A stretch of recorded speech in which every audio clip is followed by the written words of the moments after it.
Bismillahirrahmanirrahim. Assalamualaikum warahmatullahi wabarakatuh. Sahabat yang beriman, sholat adalah ibadah fardu ain bagi setiap orang Islam yang mukallaf. Sholat juga merupakan tiang agama dan menjadi amal yang pertama kali akan dihisab di yaumil akhir. Sebagaimana Rasulullah SAW telah bersabda, sesungguhnya pertama kali yang akan dilihat atau dihisab dari amal seorang hamba pada hari kiamat adalah ibadah sholat. Bila ditemukan ibadah sholatnya sempurna, maka diterimalah sholat dan seluruh amalnya. Apabila ditemukan sholatnya kurang yakin atau tidak baik, maka ditolaklah sholatnya dan seluruh amalnya. Hadis riwayat Tabrani. Mungkin ada yang bertanya, ada orang yang rajin sholat, tapi mengapa sholatnya tidak mencegah dari perbuatan keji dan mungkar? Mulutnya masih saja menceritakan aib orang lain. Sangat senang akan gibah, menggunjing tetangga, bahkan tak segan untuk menghina dan merendahkan sanak saudara. Orang ini berarti tidak merasakan manfaatnya sholat dalam kehidupannya. Dia tidak merasakan kenikmatan dari sholat yang dilakukannya. Maka besar kemungkinan sholatnya belum diterima oleh Allah Subhanahu wa Ta'ala. Hal ini disabdakan oleh Rasulullah SAW. Pada hari kiamat nanti, ada orang yang membawa sholatnya kepada Allah Subhanahu wa Ta'ala. Kemudian dia mempersembahkan sholatnya kepada Allah. Lalu sholatnya dilipat-lipat seperti dilipatnya pakaian yang kumal. Kemudian dibantingkan ke wajahnya. Allah tidak menerima sholatnya. Banyak sekali orang yang sholat dan sholatnya akan dibantingkan ke wajahnya, ditolak oleh Allah Subhanahu wa Ta'ala. Bahkan ada yang celaka dengan sholatnya, seperti yang terdapat dalam firman Allah Subhanahu wa Ta'ala dalam surat Al-Ma'un ayat 4 dan 5. Maka celakalah bagi orang-orang yang sholat, yaitu orang-orang yang melalaikan sholatnya. Masalah ibadah sholat merupakan urusan hamba dengan penciptanya. Diterima atau tidaknya sholat seseorang hanya Allah yang mengetahuinya. Tetapi bisa diketahui dari ciri-cirinya atau tanda-tandanya.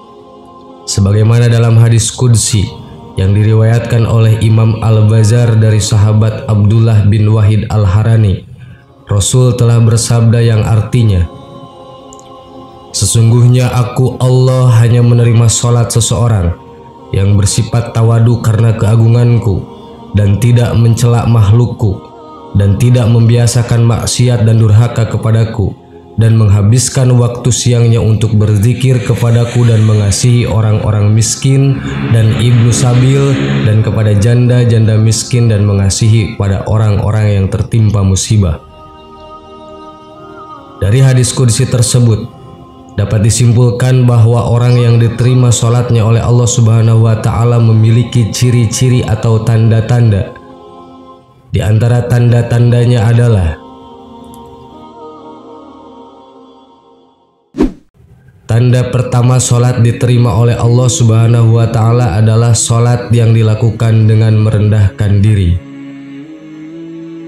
Maksudnya, sholat yang dilakukan dengan khusyuk, menjiwai, takut dan merendahkan diri di hadapan Allah.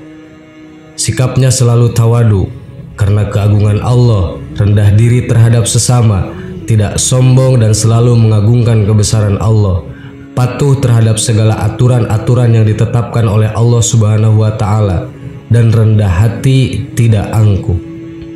Para ulama mengatakan, kalau kita sudah berdiri di atas sajadah, sudah mengangkat tangan untuk takbir, ketahuilah bahwa kita sudah meninggalkan dunia ini, sudah meninggalkan planet bumi ini, sudah mi'raj menghadap Allah Subhanahu wa Ta'ala, seperti Rasulullah sudah berada di Sidratul Muntaha.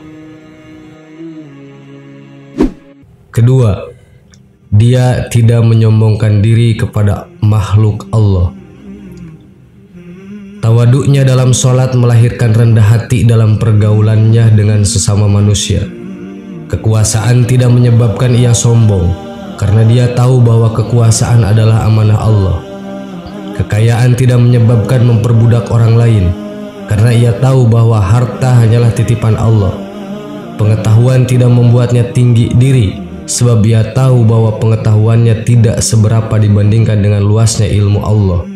Orang yang sholatnya diterima tidak akan merasa dirinya lebih tinggi daripada orang lain. Rasulullah Shallallahu Alaihi Wasallam bersabda, tidak akan masuk surga orang yang dalam hatinya ada perasaan sombong walaupun hanya sebesar debu saja. Hadis riwayat Muslim. Ketiga, dia tidak mengulangi maksiat kepada Allah. Dalam hidup, sekali waktu kita pernah jatuh ke dalam maksiat kecil atau besar.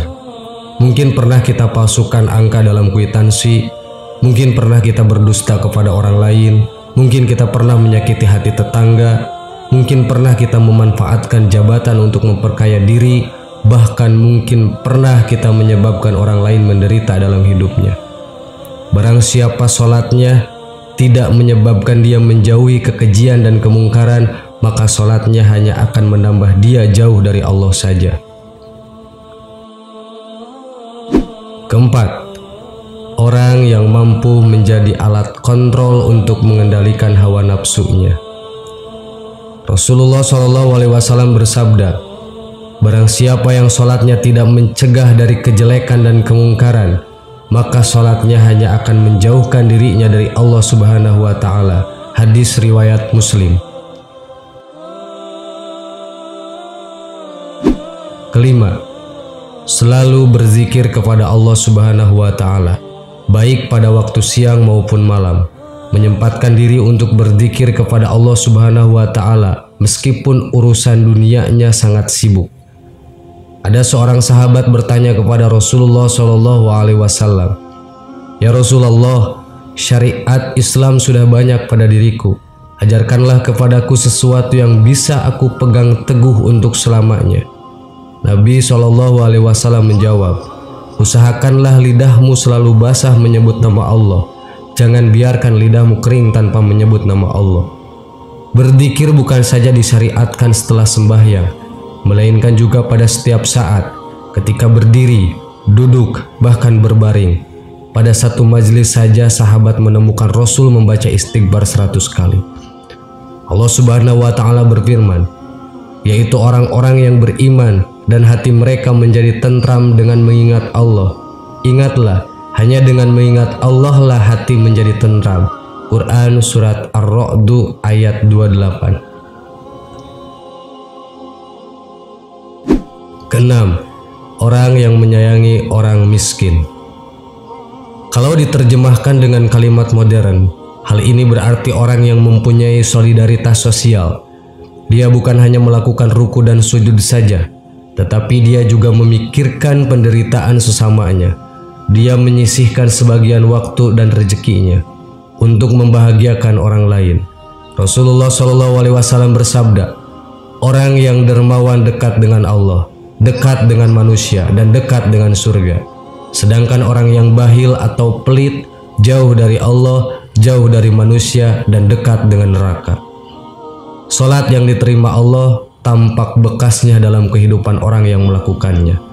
Islam bukan saja datang untuk menegakkan akidah dan ibadah, melainkan juga membela manusia yang lemah, fakir miskin, orang yang kehabisan bekal, janda yang ditinggalkan suaminya, dan orang yang menderita.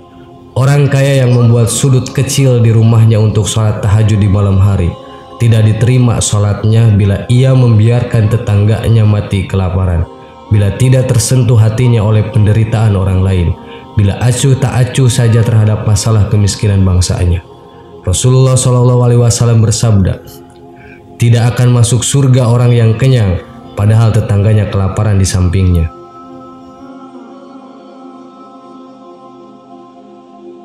Sahabat yang beriman, coba kita renungkan bersama tentang tanda-tanda yang diterima sholatnya oleh Allah Subhanahu wa Ta'ala.